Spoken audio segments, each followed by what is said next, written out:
Okay. Oh, no. Okay. Hi, everybody. Thank you again for joining us on Theme Thursday. We're very excited tonight to have our star ocean painter with us, Virginia Kamhi. The first time I really met Virginia and got to see her work is I ran into her up when I was in Santa Barbara, and I was going to Gallery 113. And I think you were also in a show up there. And I met you and your husband, I believe, who was fabulous bringing all your work in. I was very impressed. So tell us when you first became involved with pastel. And Well, it's kind of a funny story. I have a good friend. I was an elementary school teacher, and when I retired from teaching, I'd always said I was going to take up oil painting and paint horrible paintings and give them to everyone in the family, and they'd have to hang them on walls. That was my kind of joke because my mother-in-law did that when she retired, and we had to hang her paintings that had these expensive gilded frames on our walls, and they weren't any good. So this was my a joke with that I was going to paint horrible paintings and everyone would have to hang them on the wall. So, but when I retired from teaching, this friend of mine who'd retired a few years before me talked me into taking a pastel class with her. So I took pastel class, and I really hated pastels. They were messy and dirty, and we were painting on canson paper with artist loft pastels, if you can imagine how okay. that was. So I didn't like it at all, but I went to an art show. My friend dragged me to an art show with her, and I met a woman named Jackie Blue there. And Jackie Blue was this incredible, wonderful pastel artist. And I talked to her for a long time. She said, well, if you want to learn to paint like me, you need to study with Richard McKinley. Oh, good advice. I had never heard of Richard McKinley, but I went online and I found his work, and oh gosh, this guy's really great. I want to study with him. And turned out he was doing a pastel workshop with PSSC. And I didn't even know there was such a thing as a pastel society. So I joined PSSC and I signed up for Richard's workshop, and I took his beginning workshop, and I got about 3 days into that and said, Richard, can I get into your advanced workshop as well? So I got into his advanced workshop, and since then I'd studied with him several other times and was in his mentoring workshops. And I just loved Richard, but I credit him with my falling in love with pastels. And then after that at PSSC, people in the group recommended some artists in Ojai for me to study with, and study with Bert Collins and Janine Beal. And for a number of years, until COVID hit, I was actually going up to Ojai 3 days a week for a long time, for many, many years. And then when COVID hit and shut down Bert's studio in Ojai and everything else, the plein air convention I'd signed up to go to, and the Richard McKinley mentoring workshop I was going to take, everything got canceled. And so I decided to go back to school and get my master's in fine art painting, and that's what I did. So anyway, that's my story. That's pretty impressive. Do you have favorite spots that you like to go to paint to? I mean, any place with at the beach with water, I'm a fan. But probably my favorite places are Leo Carrillo Beach, El Matador Beach, love those, and Sycamore Cove Beach nearby. And I'm up in Santa Barbara. I just love the Goleta Slough. It's just, I painted there many times, and I just love the Goleta Slough. And a lot of the beaches up in Santa Barbara, I love. But anyway, yeah. So, how do you want to go forward? Did you have a presentation? I did. It's just a few minutes long, so let me see if I can pull it up. It's that sounds great. Oops. Okay.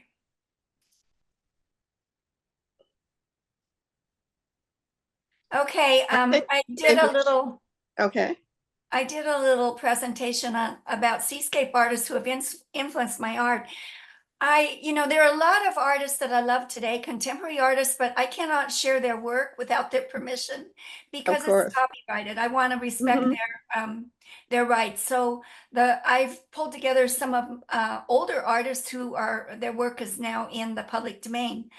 But just to briefly mention the artists that I love who are contemporary artists, pastel artist Jeannie Rozier Smith, of course, Mhm. Lana Ballett, Mhm. Gareth Jones, Elena Degenhardt. Those are all pastel artists that I admire. And then oil painters that I admire, Andrew Tischler, and Rebecca Arguello, who's Santa Oh Barbara. yes. Uh-huh. Anyway, so those are some artists who I follow, that I really admire. But I thought I'd go over some of the older artists that have influenced me. And number one is Ivan Aivazovsky. He lived from Mhm. 1817 to 1900. He was a Russian romantic painter who is still considered one of the greatest masters of marine art. Aivazovsky was especially well known for the way he applied many layers of color to create depth and transparency in his ocean scenes. This painting I love is called Wave, 1889. One of I my can't favorite. see that. I wonder what if is that can everybody else see it? No, Virginia, you need to share your PowerPoint. Yeah. It's not showing. Oh my gosh, I'm sorry. But you just started. Don't worry. Wait a minute. Wait a minute. I didn't even push share. Share. It Sorry. happens. Don't worry about it.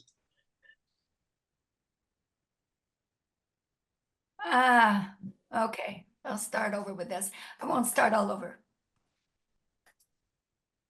Okay. Here we are. Can you see it now? No, No. Okay. Is Chris still on? Yes. Can you help her with the sharing the screen? Well, hang on a second.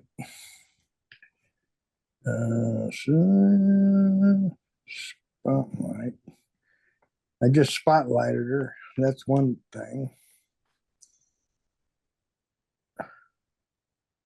No, whoever's hosting, whoever logged in with Pastel Society account has to say, make Virginia co-host.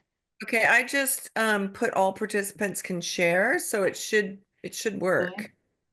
Really? Try it again, Virginia. If not, I'll make you co-host.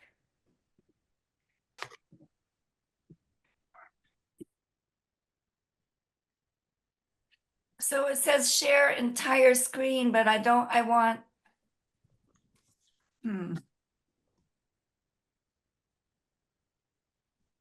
It's not on my desktop. It's not. Why don't we just make her co-host?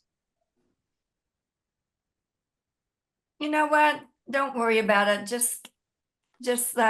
I'll just briefly say Ivan Aivazovsky is one of the people that I most admire because he created this incredible depth and transparency in his waters. And another thing he did is he used sort of magical colors because romantics were very well, he used, like, for instance, lavenders and greens and pinks. And you see some artists doing that in their ocean scenes. And it wasn't common for a really long time, but now a lot of artists are kind of doing that. And I tend to try to do that a bit. Actually, when I look at my photographs, I see sort of lavenders in the ocean waters. But anyway, so that's one of the things that I've taken away from him and the transparency that he's created. And then the other person that I most admire is Joaquin Sorolla. And what my takeaway is from him is the way that he I just love the way he painted shadows and reflections on the water, and the way he showed his, like when a figure was walking through the water, he showed that they were planted on the base of the sand. They weren't floating.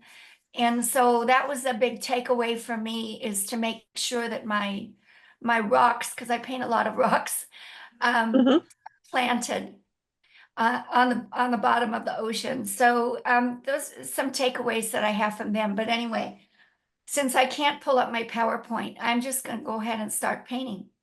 If you did share your whole screen and ran the PowerPoint, that should show it, right?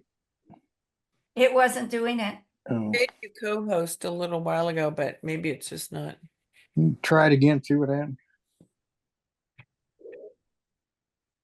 Virginia, when we were doing the practice round, remember that privacy setting that you I found? know, but I'm not getting it. It's not pulling up. It has to pull up somewhere for me to do that. And it's not pulling up. So I don't know. I just want to go, I don't want to waste everyone's time looking for this. No, okay, no problem. Just Yeah. We can get a copy of it later. Maybe we can post it later. Yeah, I'm so sorry. I don't know. Pam and I went over it and we had it pulled up, but it's not doing that tonight. It's not giving me the privacy settings that I need to fix. Anyway, so I'm hoping you can see this. Because I'm a low tech. This is my low tech office that I'm painting in. So I'm using my Mac as my camera. Can you see Okay. this? Uh-huh. Okay. So here's the photo I'm going to be painting from, and I really like this because of this got kind of a double wave. It's kind of pretty. It's not just a usual wave. And I always look for I like to find a wave that's got a nice dark barrel because it draws the eye. So I look for that compositionally. And this one is just perfect because it's got this nice dark eye inside the barrel. And it's not exactly in the middle, it's off to the left. So it's kind of nice. So I like that. And what I've done here is I've done an underpainting. I put down color with pastel, and then I washed it in with alcohol. And Oh, cool. that's Mhm. usually what I do with a wave painting. I do other things. You saw me use the acrylic inks when I did the demo for PSSC a while back. But when I do a wave, I always use the alcohol wash. And I try to leave the areas that are the white foam. I try to not cover them completely. Try to leave them a little more not exactly the color of the UArt paper. This is on UArt sanded panel that I mounted on mat board. And so I just brushed this all in with alcohol, and you notice how I use lavender purple down here in the sand area. Okay, so Was I was just gonna ask you, Virginia, is the background that you started neutral or dark or? oh, it was UArt neutral, Okay. the sanded color. Yeah. Okay, cool. Yeah, and that's what I always use with an ocean wave Mhm. painting. I would never use the dark for that. It's great for night scenes or city scenes or lots of other things, but not for this. So this is what I do is I start with you can barely see the top of the wave here. I'm gonna just kind of mark that in.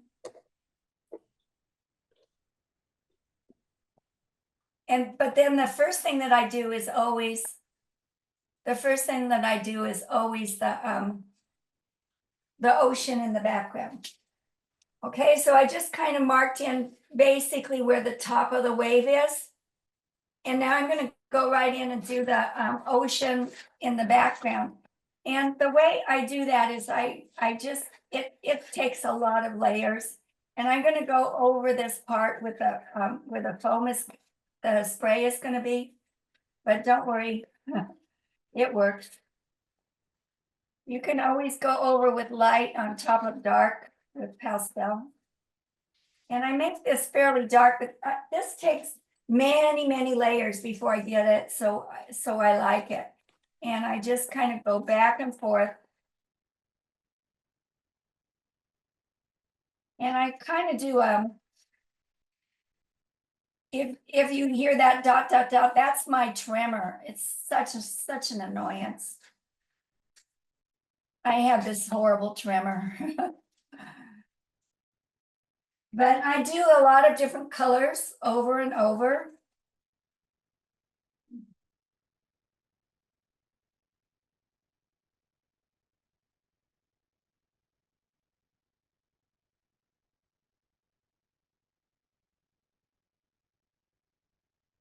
Someday I'm gonna get so I can't paint it all because of this stupid trimmer. Anyway.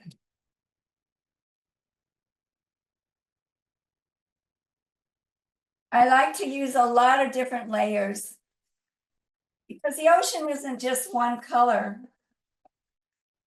And right here behind where the wave is breaking, it's always a little lighter and more green.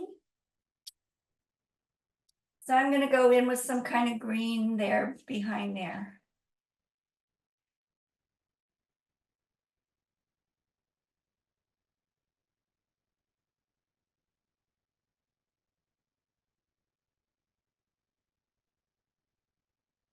Okay, now I could work on this for a really long time.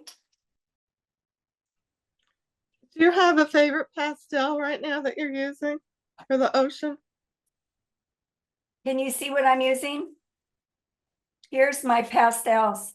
Okay. They're all unisons and Terry Ludwig, pretty much. A few little new pastels in there, but mostly unison and Terry Ludwig. Thank you. Yeah. And I like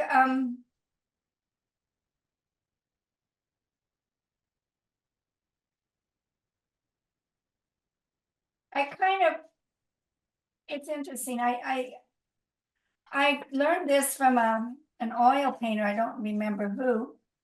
To kind of go, instead of going straight across, to kind of do little figure eights. And it creates more movement in the water.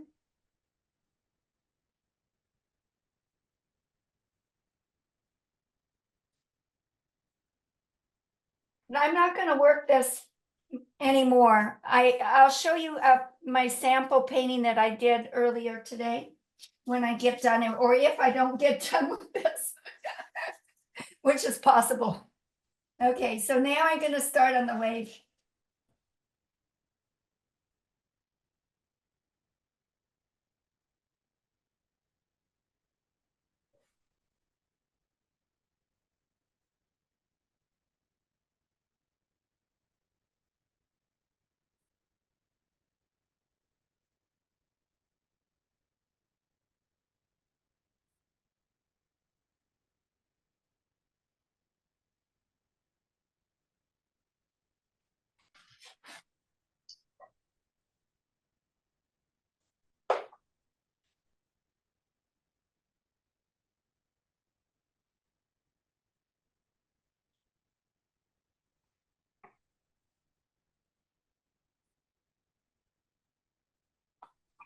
This is the color I want. I want a little darker green than what I had.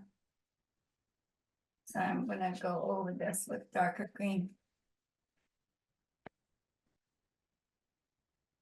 And now you probably can see I'm using the side of the pastel, Mm-hmm. not the tip.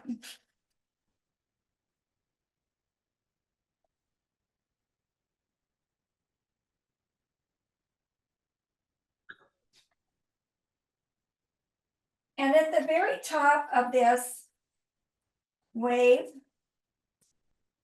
There's always a little bit of blue reflection from the sky.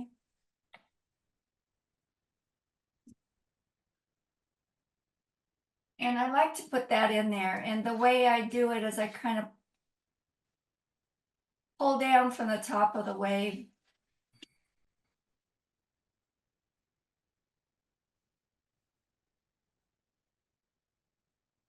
I use the side of the pastel. And then I pull down from the top of the wave.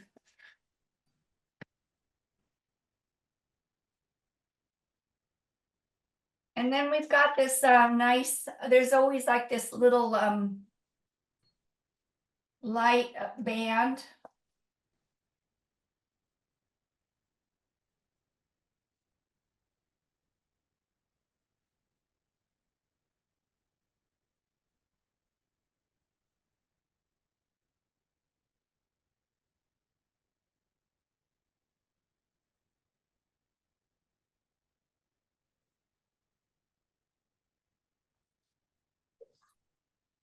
Oh, my shaky hands, sorry.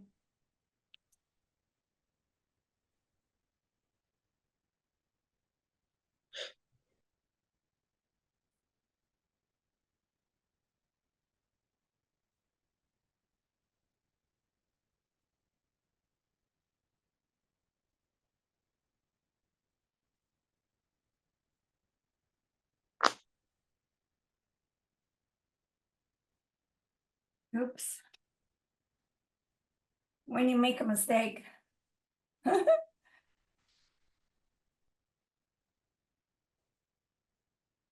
Okay.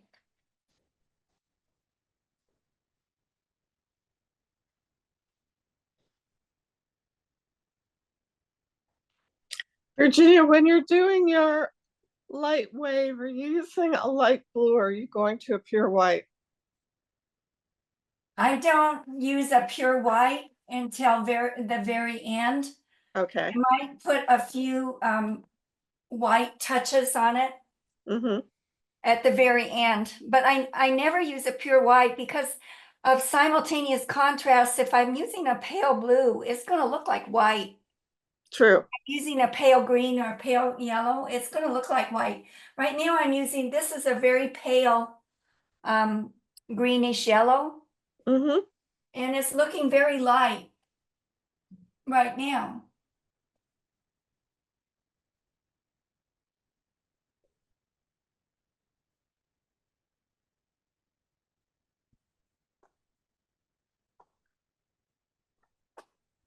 But I use a very light touch to create this water moving over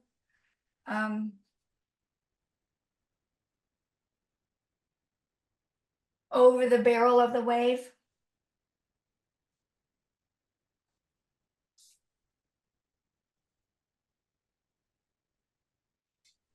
Okay. And I like to put inside the barrel of the wave, that looks very black, but it's not black. It's actually a dark sort of navy blue. Clean my hands off here. I like to use several different colors inside that barrel.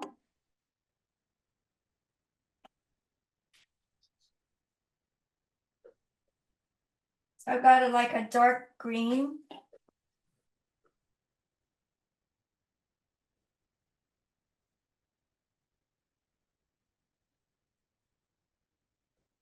And I've got like a dark blue. And see how I'm going in the direction that this is actually moving? If you look inside the barrel, it's moving up this way. It's going up like so.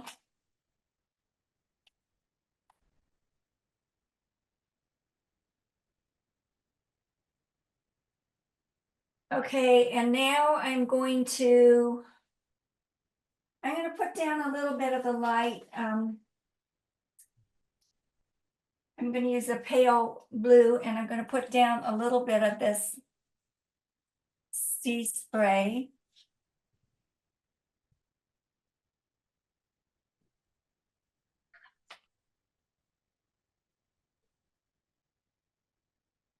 See how white it looks, but it's a pale blue.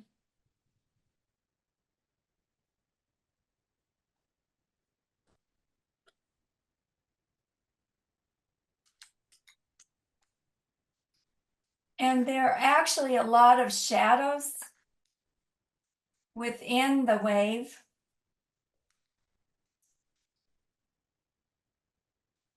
So I always go in and put in some shadows. If you just do this all solid, this pale blue, it's gonna look pretty weird. It won't look right. You notice I'm working from the top down.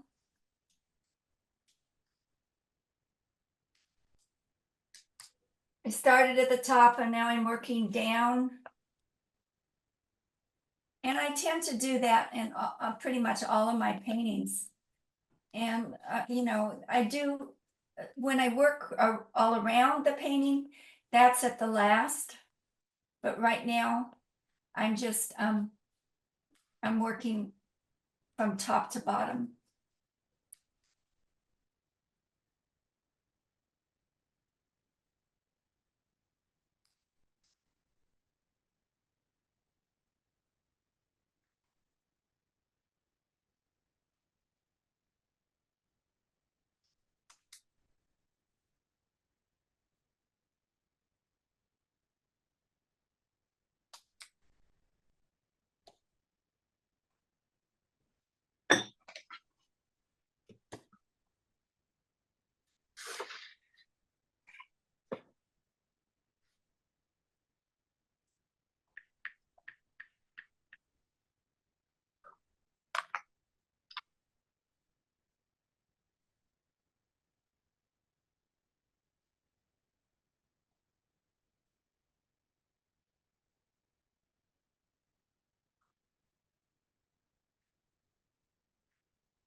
Okay, and this isn't, of course, anywhere close to done up here, but now I move on to this area here, the second little wave that's breaking, which is the whole reason I like this photo, is this second little wave.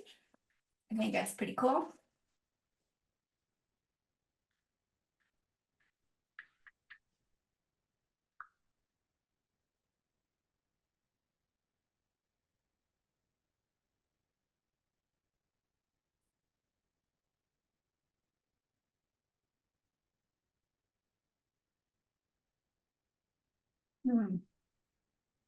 Not the color I wanted, I'll try.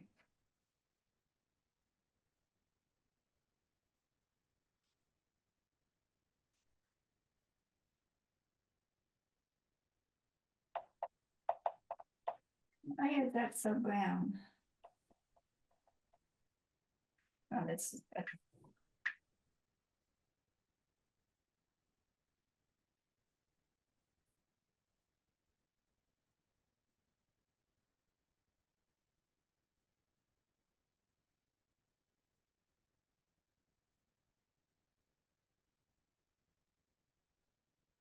Okay, so now that I put in that kind of dark there, I want to go over it with the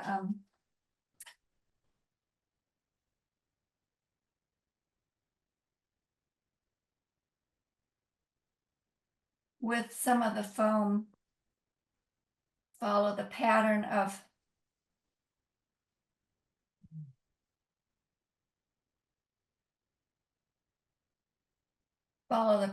the foam.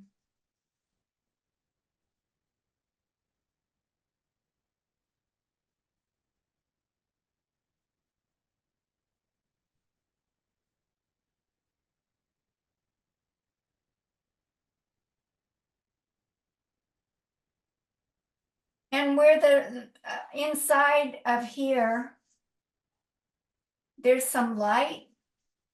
Do you see? I don't know whether you can see, but there's some light at the top of where this wave is cresting, this little wave, this little mini wave. So I want to go in and put some of that in.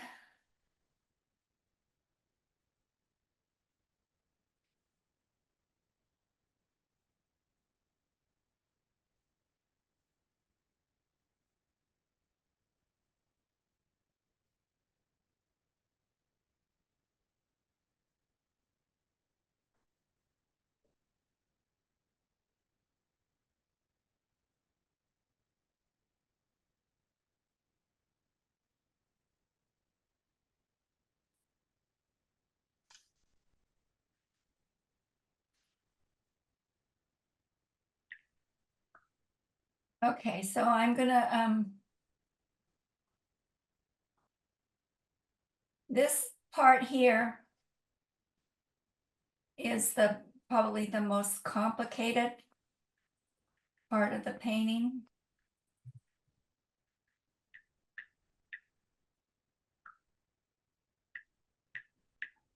And I may need an actual white or a lighter color than what I'm using there. Let me see if this works better. This is more. Oh, I just need a little bit harder pastel. This one is a new pastel. And it's yellow.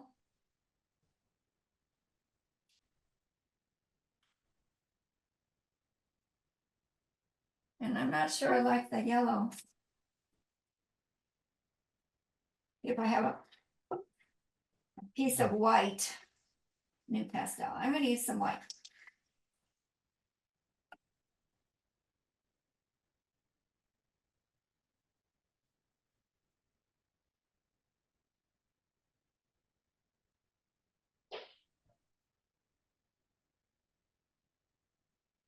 And it's not showing up white because it's mixing with the green. That's actually good. That's actually good.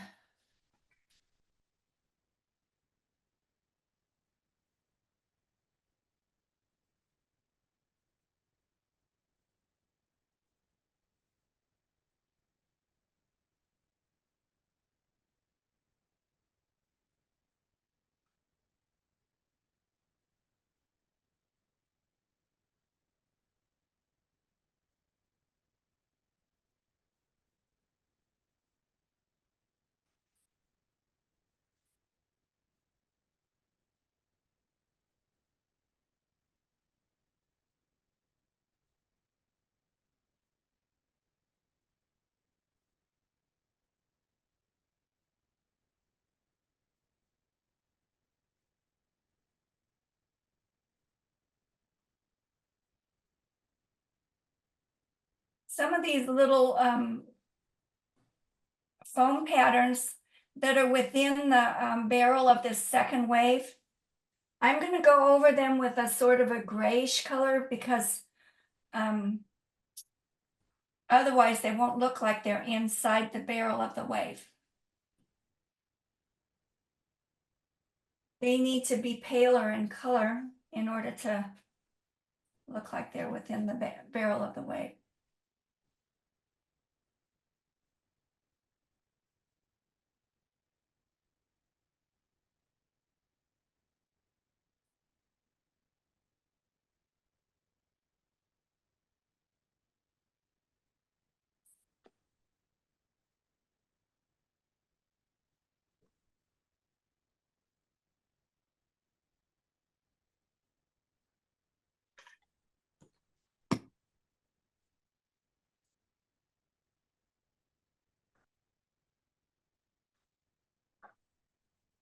At the base of this wave, there's a very dark, it's always very dark at the very base of the barrel. So I'm going to go in and put that dark in before I get any further. Kathleen wanted to know if you ever use workable fixative. Yes, I do.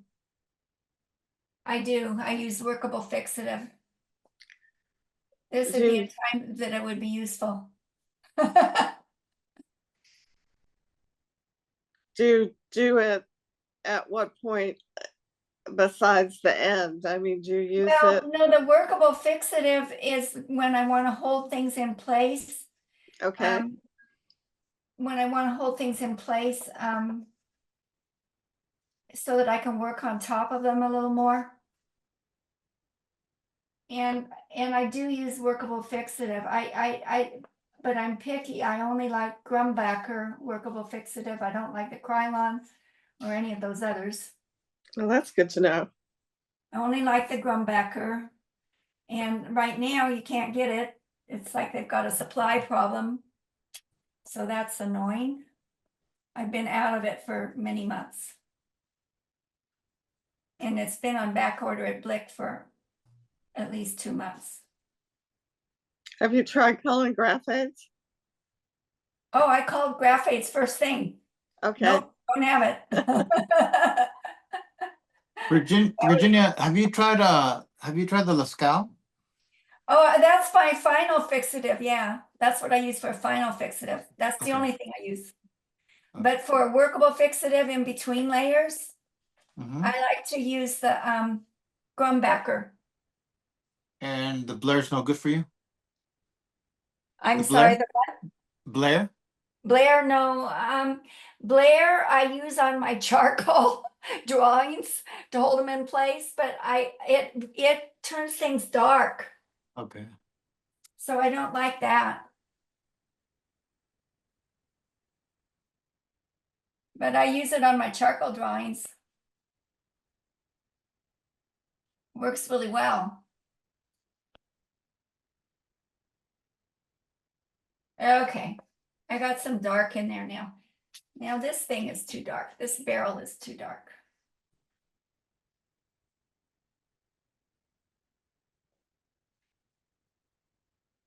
See, this is what happens, you know, I'm sure you realize as you're painting along, you see something that's not right, and then you have to keep adjusting till it looks right. And I use a little brush.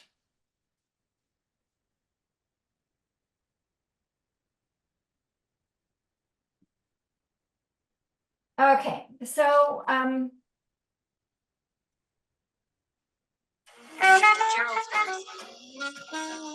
Sorry.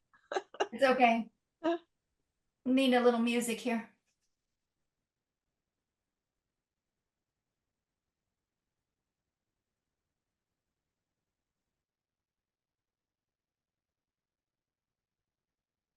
So inside of this barrel here, this little wave,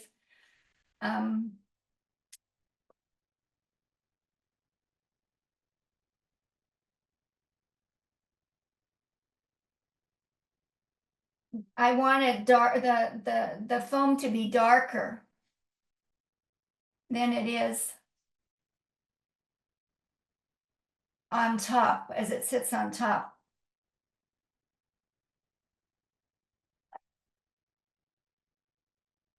So that it makes it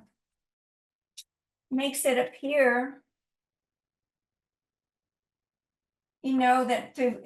understand that through value you create dimension, right?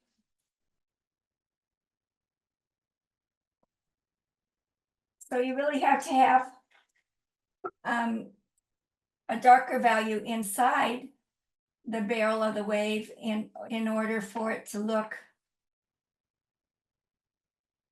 to create that round feeling.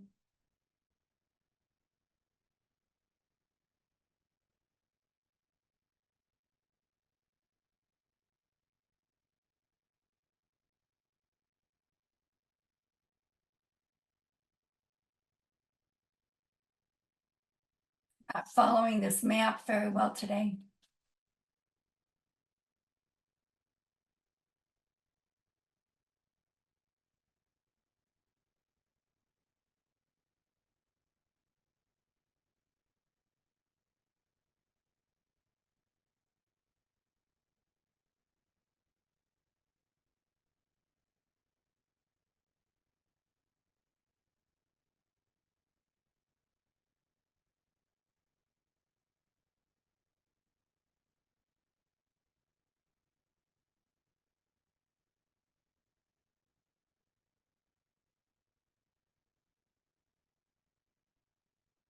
Okay, I'm going to go back to that in a little bit because it's not done.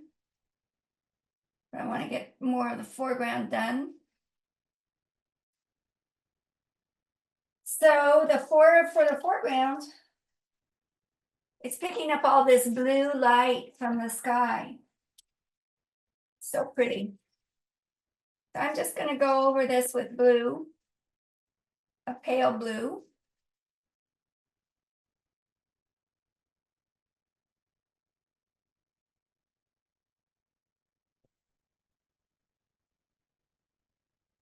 not going over the whole thing.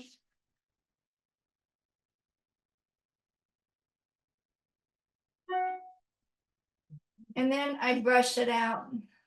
Actually, I like my fan brush.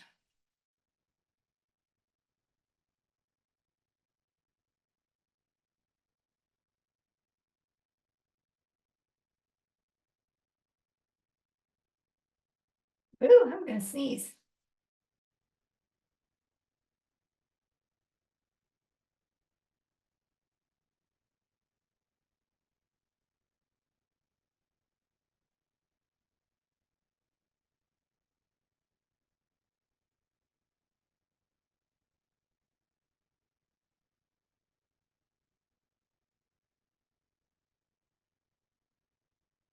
And see that nice purple-y sort of color that I put down underneath is showing through, which is what I like. And then I'm gonna do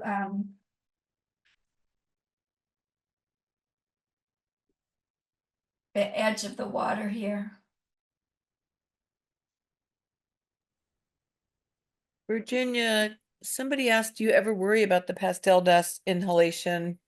Some people have a fancy filtration solution, but do you do anything or just accept it's dusty? Well, I'm in my office today because this is very low tech. I don't have, I've tried to do Zoom in my studio and I can't seem to do it. So, I've done it before, but it was a kind of a disaster. So, since I'm not in my studio. In my studio, I do have an air filter that I use. And if I were doing any brushing out like this, I would be going outside. I wouldn't be doing it like I just did today.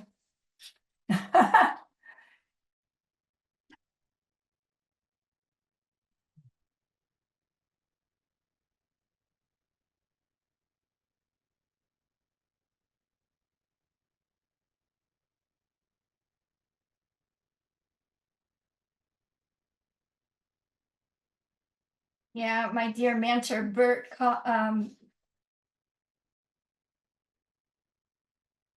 no longer have pastels in her studio because of inhaling too much pastel dust for years and years and years.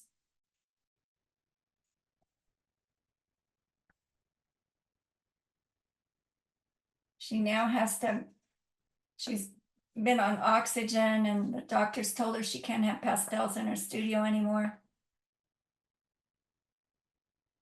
But, you know, she probably painted, I would say, what do you think, Linda Moody? 30, 40 years with pastels? Oh, yeah. Prolific too.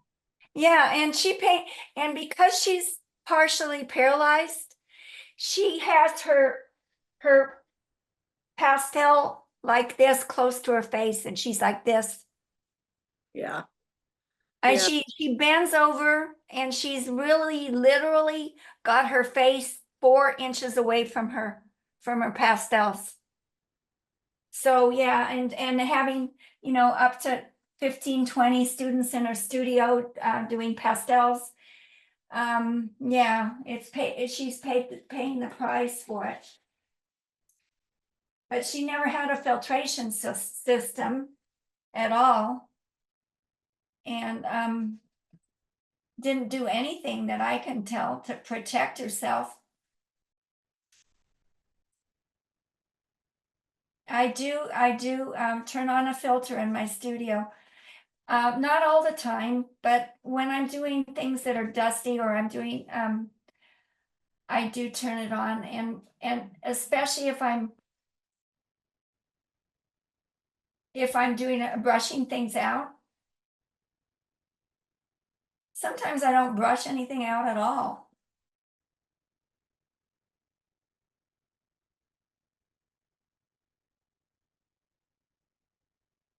But if I'm brushing things out, definitely.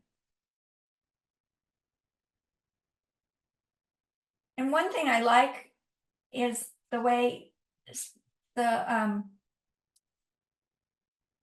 the light shines off of the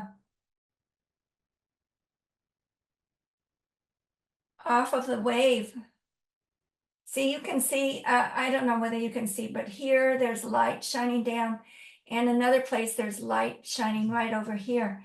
And that's really pretty. It's a really pretty thing that happens, is the wave breaking picks up that shiny light. And that pastel is not white, it is yellow.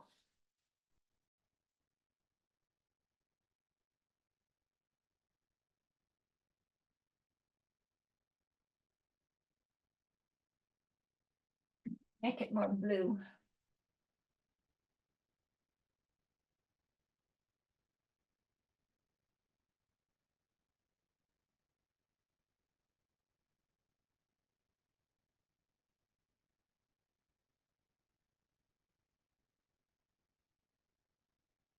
Yeah, this is really yellow here, and I don't want it to be yellow. I want it to be bright white. I don't know what happened to all my whites. Got this little cup of whites, and they're not white. They're all yellow.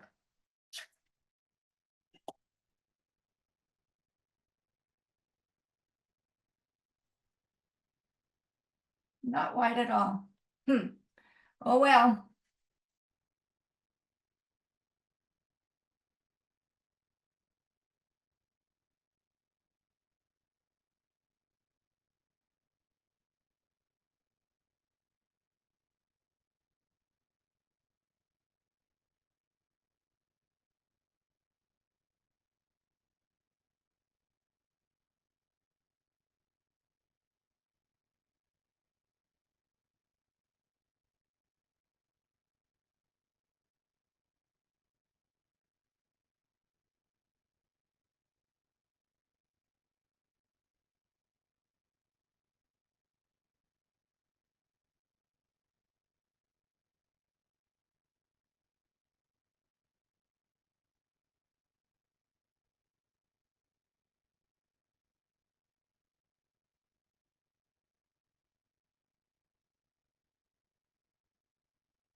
Weird thing is that I'm sitting, I'm sitting 2 feet away from my easel.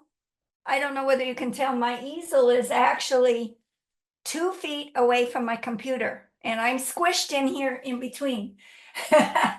It's really interesting. Really interesting.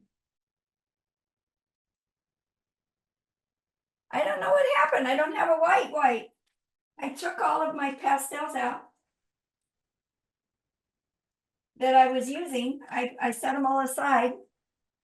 And for some reason, I don't have a white in here. I like, for white, you know what I really like? Because when you're doing foam and you're doing spray, you're often going on top of a lot of other colors. And the pastel that I like the most for that is Mountain Vision, because it has a little grit in it.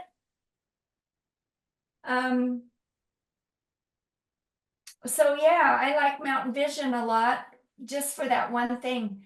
But I thought I had a Mountain Vision white here, and it's really not white, it's really yellow.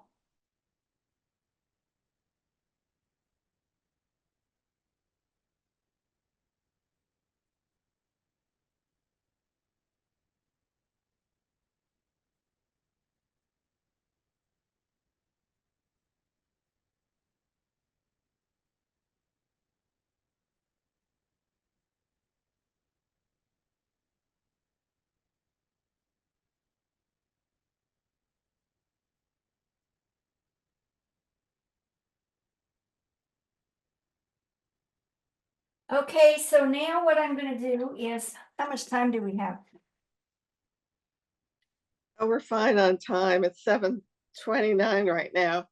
Oh, my goodness, I'm on the speed. Yeah, you're I'm doing sorry. good. Kathleen, you can unmute yourself if you want to ask your questions, but Kathleen also asked if you ever worry about pastel dust. Yeah, that was the thing that I said, that I have a filter in my studio Oh, that great. that I Okay. turn on. I do have a filter in my studio that I turn on. Today I am in my office. I'm not in my studio because I haven't been able to figure out how to zoom in my studio very effectively. I've done it with my little mini iPad, and it doesn't seem to work very well out there. My internet connections, it tends to be a little bit flaky out there. So so I am just using, I'm not doing what I would normally do if I were in my studio.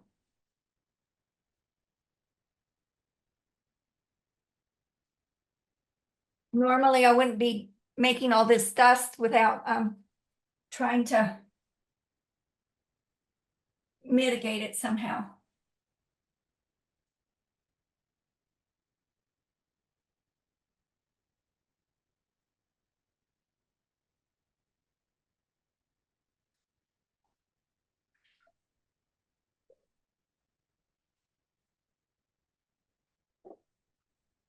I like to use a gray inside the wave for the foam. So some of these places where I put it down already, I'm going to go in and go over it with gray. This is a Giraud.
happened to my fan brush? I don't know.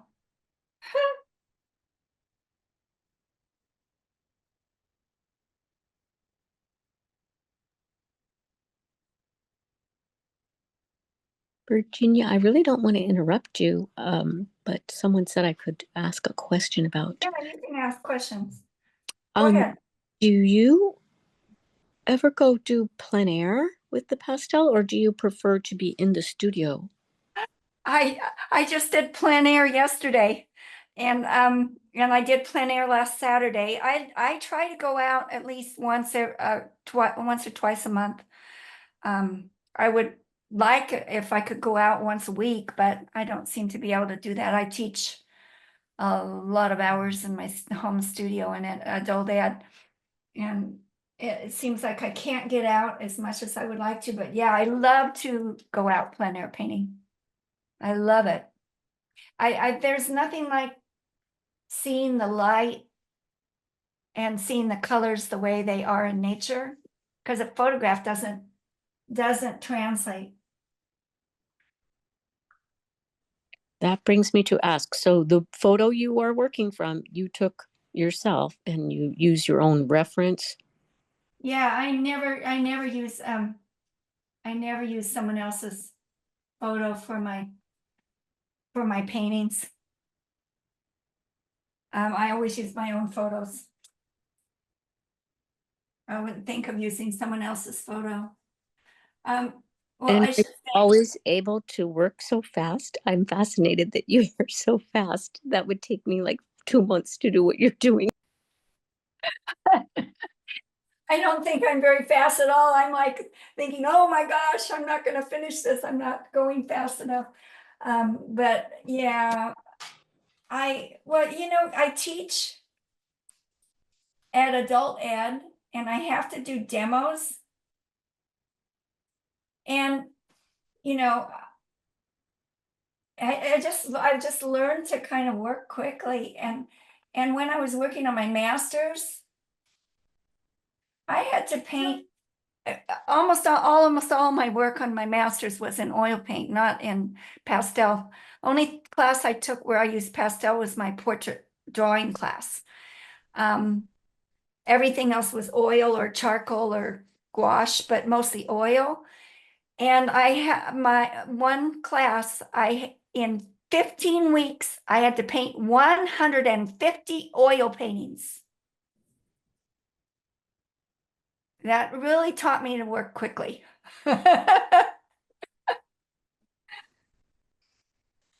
Really taught me to work quickly. And also plein air painting teaches you to work quickly because the light changes. You can't be out there for 8 hours because the light is going to be totally different, and just 1 hour is going to be totally different. If you go out early morning, the light is totally different in 10 minutes. Which is why I'm kind of getting, so I like to go out late in the day. I like that golden hour because you've got a longer period of time where the light is nice. But anyway. Yeah. Plein air painting is a good way to speed yourself up, I do believe. If you think you're a slow painter, go out and plein air paint.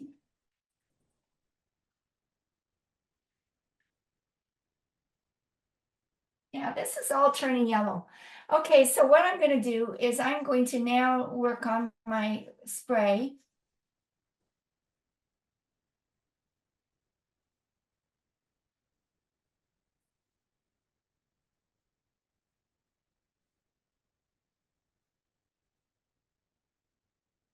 And this is a fairly white, white.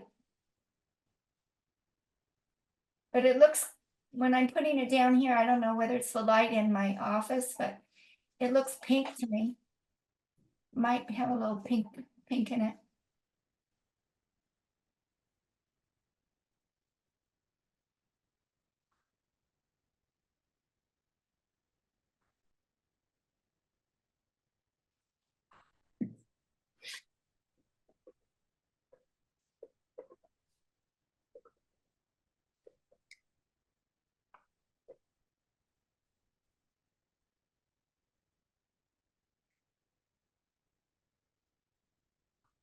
I'm sure you covered this earlier. I came in late, but what kind of paper is that?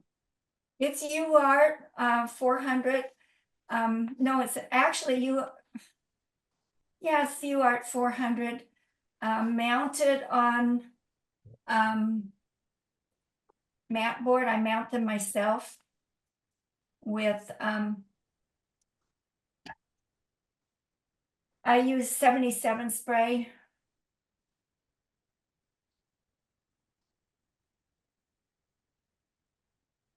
Thank you. The 3M 77 spray, and I mount them myself with that, and then I take a rolling pin and I flatten it out, get all the bubbles of air out, and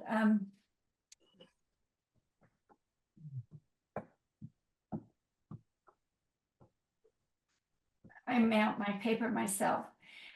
Mainly because I started mounting all my paper myself because one of my students gave me a whole big roll of UART 600. And I thought, well, I'm going to use this stuff up. She didn't like it. I can see why. Because it's kind of,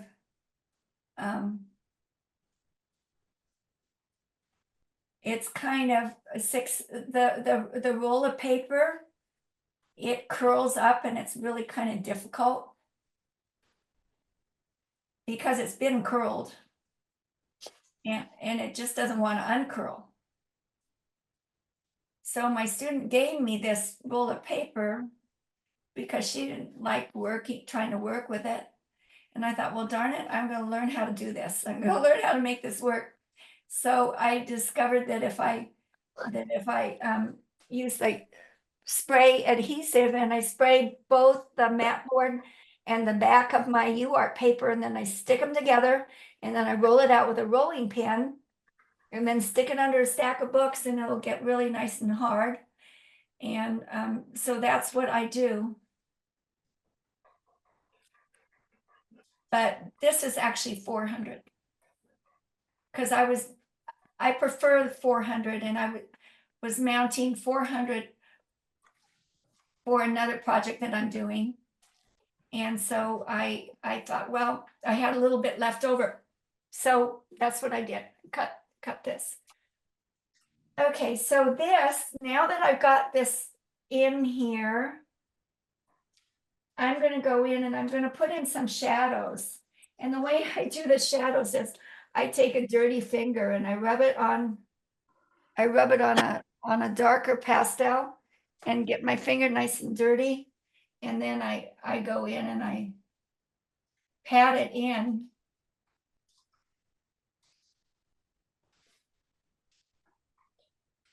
And it makes shadows. See that? Can you see? Made a shadow. So any place I want the shadows, that's what I do on top of the white.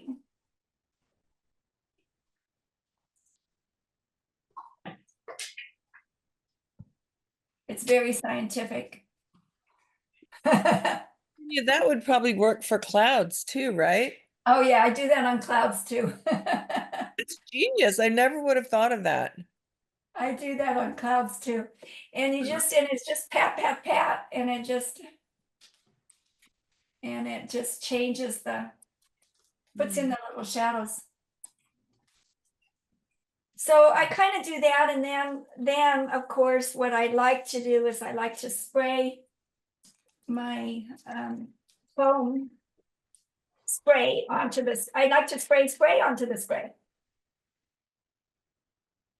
And you've probably all seen me do this, or maybe not, I don't know. But I use a toothbrush, and I've got to get my hands clean before I do this.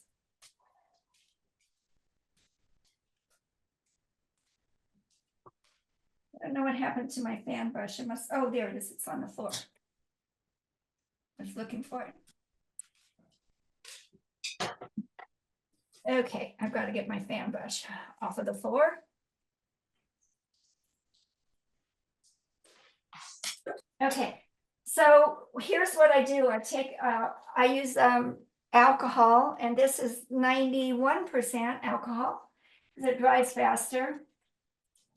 And I dip a toothbrush, and these have to be kind of old, bad toothbrushes. You don't want any fancy new ones. You want the cheap ones that they give you in hotels. That's what you want. I always get them from my dentist. My dentist gives me good toothbrushes. I can't use those. And anyway, I tell him not to give them to me because I have an electric toothbrush and I don't want him to waste. I also told him what I was using it for, so he thought that was funny. He gave me some extras. So I rub my pastel. I get my toothbrush all wet, and then I rub this on my pastel, and then I spray it, use it onto my painting.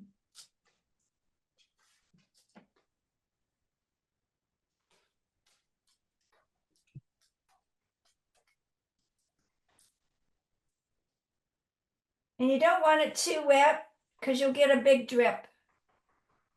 You have to be a little careful when you do this, because you don't want a big drip going down your painting. I've had that happen before. If you've never done this before, it might be a good idea to practice before you go putting it on one of your wonderful paintings.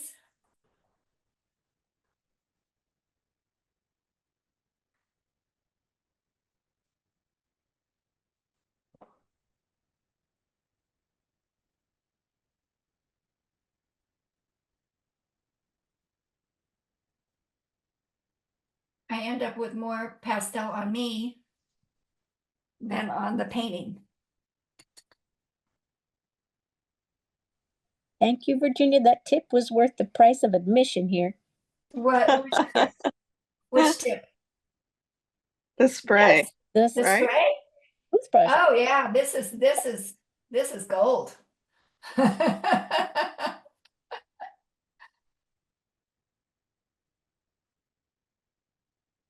But you do need to practice it a little bit. It's not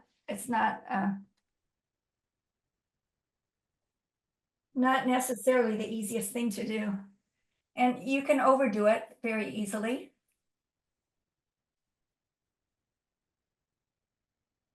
And if you get spray where you don't want it, like I got a bunch inside the barrel of the way that a little too much, I don't really want it there.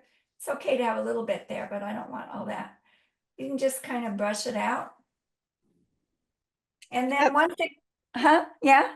I was going to say that spray technique also works if you're doing skies, night skies. You can flick that on, it looks like distant stars. Oh, nice. Yeah, you could do that. Well, so when this gets dry, I'm going to brush this a bit because I want this to be a little more defined here and not quite so white, this area here above the barrel. So I'm going to wait till it gets dry.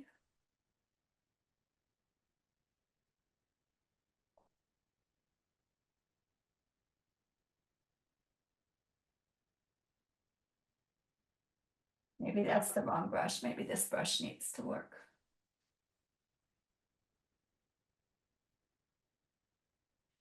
The thing with pastels is if you make a boo-boo, of course you can go back and fix it, you know? It's one thing I Sure. like. Something doesn't quite work, go back and do it again. Go back and fix it, do it again. Pastels are very forgiving.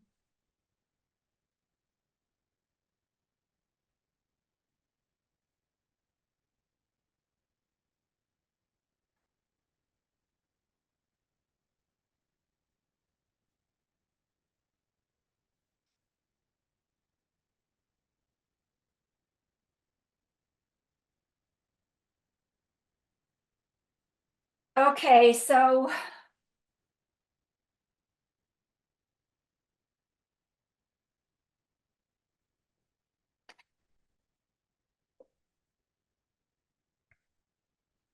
I think that's about it. I'll show you my other painting that I did earlier today. And you can see they're a little bit different, but pretty much the same. Oh, it's beautiful. Those colors are great. Thank you. I think this one, you know, because I had a little more time with it, it is a little more successful.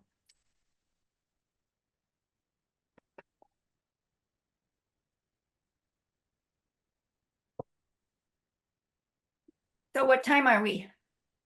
It's almost 8. So tell us more about your workshops and where we can see you again. Okay, well, I have a show coming up at 6 Artist Show at the Hillcrest Galleria in Thousand Oaks. Oh, terrific. And yeah, six of us were invited to do this show.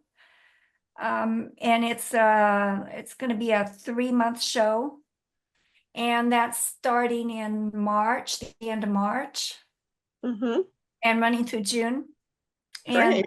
And I have that coming up, and I have in April 11th and 12th, I'm doing a 2-day workshop at Destination Art on painting rocks and moving water. Oh, that'll be great. And I did that workshop for the Westlake Village Art Guild. And so I'll be repeating it, well, a little bit different. I'm going to use some different photos than I used, images than I used for the Westlake Village Art Guild workshop. But I have that, and then in right now I have a show going on at the Channel Islands Maritime Museum. I had 7 pieces juried into that show. I love that museum. Gil Dellinger was the juror and judge for the show, and I got an honorable mention for one of my paintings. And Fabulous. and let's see what else. I have I wrote a proposal for the Allied artists to exhibit at the Santa Paula Art Museum. Mm-hmm. And that proposal I wrote 5 years ago. 6 years ago, I wrote the proposal and it was accepted, and they said we would be showing in 2025. And my friend looked at me and she said, "Oh my God, are we still going to be alive?" But so the proposal was accepted. So I will be showing at the Santa Paula Art Museum, a 4-month show with the Allied artists. I don't know, maybe I won't be, because I might not get juried into the show. I shouldn't say I'll be in the show. But that's a juried show, and it will be at the Santa Paula Art Museum. But I wrote the proposal, so I did a lot of work on that. I also wrote the proposal for the show at the Channel Islands Maritime Museum that I'm currently in. And I am the show chair for show that the Allied Artists is doing at King Gillette Ranch in May 7th. We do a show there. Great. And this next weekend, March 7th. Mm-hmm. That is next weekend. Next Saturday, I'm doing a demo for the Allied artists of the Santa Monica Mountains and Seashore at Sycamore Cove Beach at 9 in the morning. And I know you guys have a Pastel Society meeting, and I can't be there because I have this other conflict, but I'm doing a demo there, and the Santa Paula Art Museum is sending their person that does videos and photography. Oh, good. So they'll film to it. videotape me for our museum show. Perfect. So they better let me into that show. Well, the reason I had to leave was because one of my friends who I had a painting up in a hotel, and he just called to tell me that he sold 2 of my paintings. Oh, cool. Very Yeah. cool. But they're not pastel, Congratulations, they're Margie. oil paintings. Congratulations. That's great. Otherwise, would have been back on, but that was a nice call to get. Yeah. And Yeah. also, definitely. I mean, these paintings are, like I said, 3 years old. Well, good. Get rid of them. I should learn how to close the sale faster. Is the answer to that. Yeah. Well, Virginia, we're really glad you did this. This is amazing. And you recently demonstrated for us at one of our general PSSC meetings, right? Yes, I did. And it's always nice to do it on Zoom where you're right up close and you can see every detail that you're working on. So we appreciate it. And I hope you're entering our members show. Of course. Yep, Oh, very I don't know what I'm entering, but I will think of something. And it's worth repeating to those who have just joined the members show for PSSC. If you're a member, you're guaranteed one piece in the show. And we have novice category. If you're a beginner, we have silver and gold, and you get to decide what category you're in. Unless you've won awards in silver, then we want you to move up to gold for those of you who've won awards. But anyway, we're really excited about our upcoming show. We're going to have booths on the lawn on May 3rd. The show opens May 1st, runs through the 10th. So get your entries in by March 9th, which is the day after our general meeting, which is March 8th, and the March of the Mentors. If you haven't signed up yet for March of the Mentors, please sign up. Otto, you're sold out. It's only 5 students per instructor. So it's a really nice personal time. Virginia, you were one of our mentors last year, and you're too busy now. That's okay. I am. Yeah. Honestly, I think that's why I forgot. I was confused about the time because I got too much craziness going on in my life. I'm teaching like okay. 50 hours a week and then all this other stuff, and it's You've got some great mentors. Chris Stillians is going to do a framing demo and some other practical things. Oh, Robin Angelides is going to be a mentor for beginners and novices. She's an amazing award-winning artist. We want you to sign up for that. We have Mike Ishikawa, Kathleen Wheel, Dory Dewberry is one of our mentors this year as well. I hope I haven't forgotten anyone, but basically sign up. Go to our website, pastelsocal.org. You can also Zoom in. We have someone from New York that wants to Zoom into a mentoring session. So we will set up a laptop and we will Zoom in people that can't be there. So please sign up quickly because the spots are going to fill up and it's only a week and a couple days until our meeting. Yeah, and by the way, I don't know if you mentioned that there's 5 mentees to each mentor, so you're going to get a lot of Yeah, one-on-one yeah. time. one-on-one. And this program has really proved fruitful for the people who have taken it. And we got a lot of great feedback. So if you are interested in learning, there's a real great variety of mentors and what they're teaching. So again, like you said, Robin's doing the beginners, so there's a lot to learn from each one of these great mentors. So take advantage of it. This is a program we've had for a few years now, and it's an excellent program if you guys wanted to get some one-on-one time with someone who's a professional in that medium. So yeah, sign up, you guys. Thank- Lynn, don't you Yeah. still have spaces for the artist booths? Well, so we're going to be sending out a MailChimp on the artist booths on May 3rd. I think there's a lot of stuff that's going to be going out. So watch your emails. If you're not getting your emails, let us know because you're going to get several things a week from Pastel Society. This is our busy time. Spring is like an art blossoming time. So paint, have fun. Come with us at PSSC. Otto is doing our demo on March 8th in the morning. So you'll get a full demo with Otto. And then the afternoon is the optional March of the Mentors for only $40 for 3 hours. So we'll see you guys, right? Cool. In Take March. care. Thanks, everybody. Thank What's that? you. Thank Yeah. you, Virginia. Thank Amazing. you. Thank you. Bye. Thank you. Bye. Thank you. Bye.